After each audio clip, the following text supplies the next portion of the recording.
আজকে ডিনার টাইমে মা আমায় বলল, রুটি দিয়ে খাওয়ার মতন সেরকম তো কিছু নেই, একটু ডিম কষা বানিয়ে নে। ঠিক আছে। করতে যাব, ফ্রিজ খুলে দেখছি ডিম মোটে পড়ে আছে দুটো। এবার কি করা যায়? মা আমার কথা শুনেই বলল, ঘাবড়াচ্ছিস কেন, তোকে একটা রেসিপি বলছি, ফলো কর, দেখবি ভালো লাগবে খেতে। ঠিক আছে, বলতে থাকো কিভাবে কি করব। মা বলল, ঠিক আছে, যা যা বলছি সেগুলো জোগাড় করে নে। প্রথমে সেদ্ধ আলু দুটো মাঝারি সাইজের, আর লাগবে দুটো ডিম। এবার রান্নাটার জন্য যে যে মশলা লাগবে তা হলো জিরে বাটা 2 টিস্পুন, রসুন আদা 1 টিস্পুন, আর লঙ্কা বাটা, আর লাগছে পেঁয়াজ বাটা 2 টিস্পুন। এবার পেঁয়াজ কুচি একটা, আর লঙ্কা স্বাদ মতন, যে যেমন ঝাল খায়। এখন হাত দিয়ে আলুটাকে ভেঙে নিতে হবে। ভেঙে নেওয়ার পর এটাতে যাবে পেঁয়াজ কুচি, লঙ্কা কুচি, নুন, হাফ টিস্পুন মতন হলুদ, যাবে 1 টিস্পুন মতন ভাজা মশলা। এখন এর মধ্যে দুটো ডিম ভেঙে দিয়ে ভালো করে একটা ব্যাটার করে নিতে হবে। আচ্ছা, ভাজা মশলার মধ্যে কি কি আছে একটু বলে নিই। জিরে, ধনে, শুকনো লঙ্কা, এলাচ, দারচিনি, লবঙ্গ এবং গোলমরিচ শুকনো কাঠখোলায় ভেজে ভালো করে গুঁড়ো করে নেওয়া হয়েছে। দেখুন, এইসব জিনিসকে ভালো করে মেখে কিন্তু একটা স্মুথ ব্যাটার তৈরি করতে হবে। ঠিক এরকম, খুব পাতলাও না আবার খুব শক্তও না। এখন এটাকে ভাজতে হবে। তার জন্য একটি ফ্রাইং প্যানে সর্ষের তেল দেওয়া হলো। তেলটা গরম হলে এর মধ্যে আমরা যে ব্যাটারটা করেছিলাম সেটা বড় বড় বড়ার আকারে দিয়ে দেব। আপনারা চাইলে এর থেকে ছোট আকারেও দিতে পারেন। দেখুন, ঠিক এইভাবে আমরা দিয়ে মিডিয়াম আঁচে এটা ভাজতে থাকবো। আচ্ছা, এটা ভাজা হোক, তার সাথে একটা কথা শেয়ার করে নিই যে আমার চ্যানেলে দেখানো রান্নাগুলো আপনাদের কেমন লাগছে তা অবশ্যই কমেন্ট করে জানাবেন। আর প্লিজ লাইক, শেয়ার, সাবস্ক্রাইব করে সাথে থাকবেন। এই যে দেখুন, বড়ার এক দিকটা ভাজা হলে আস্তে করে অন্য দিকটা তেলের দিকে দিয়ে দিতে হবে। দিয়ে ভালো করে আমরা কিন্তু এটাকে ভেজে নেব, যাতে ভেতরটা কিন্তু কাঁচা না থাকে। দেখুন, ভাজা আমাদের হয়ে গেছে। এখন তেল থেকে তুলে নিতে হবে। আমি আসলে না সাইজটা অমলেটের মতনই করেছি। দেখুন, এক লট ভাজা হলে পরেরটা আবার ভাজতে দিয়ে দেব। ঠিক একইভাবে আবার আমরা ভেজে তুলে রাখবো। এই যে সবটা ভাজা কিন্তু আমাদের হয়ে গেছে।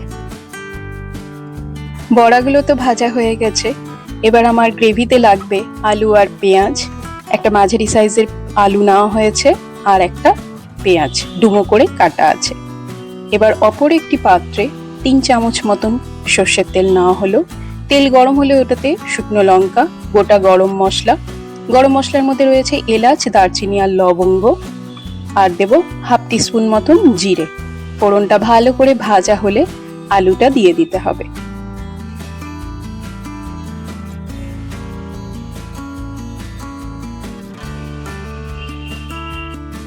আপনারা যদি চান যে আলুটা দেবেন না, তাহলে এটা নাও দিতে পারেন, আলু ছাড়াও করতে পারেন।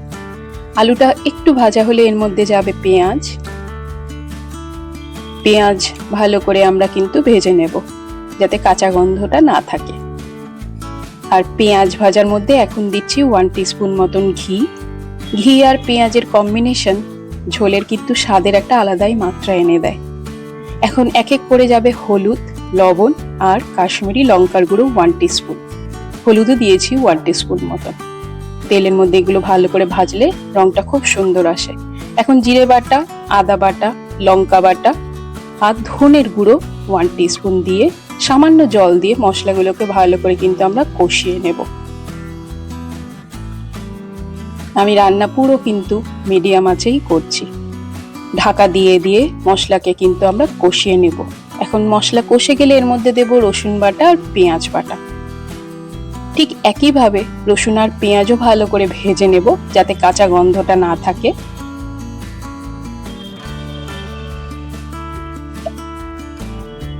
এখন এর মধ্যে যাবে ফেটানো টক দই 2 চামচ, দই দিলে গ্রেভির একটা আলাদা রিচনেস বেড়ে যায়।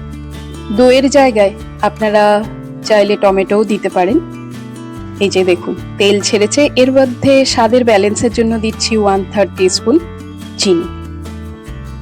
সব মশলা ভালো করে ভাজা হয়ে গেলে এর মধ্যে দেব 200 গ্রাম মতন গরম জল।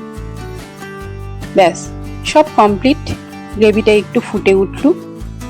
এখন এর মধ্যে কাঁচা লঙ্কা, চেরা কাঁচা লঙ্কা দিয়ে দেব, আর ভেজে রাখা যে বড়াগুলো সেগুলো দিয়ে দেব।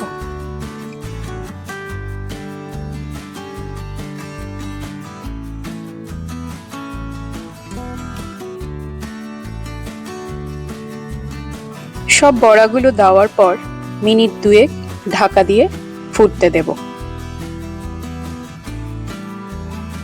এখন সব শেষে 1 টিস্পুন মতন কাসুরি মেথি হাত দিয়ে ক্রাশ করে ছড়িয়ে দেব।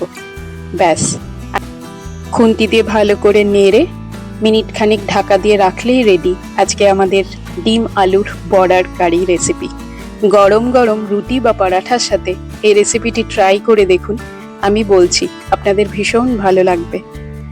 আজকের মতন এই ইউনিক রেসিপি এখানেই শেষ। ধন্যবাদ।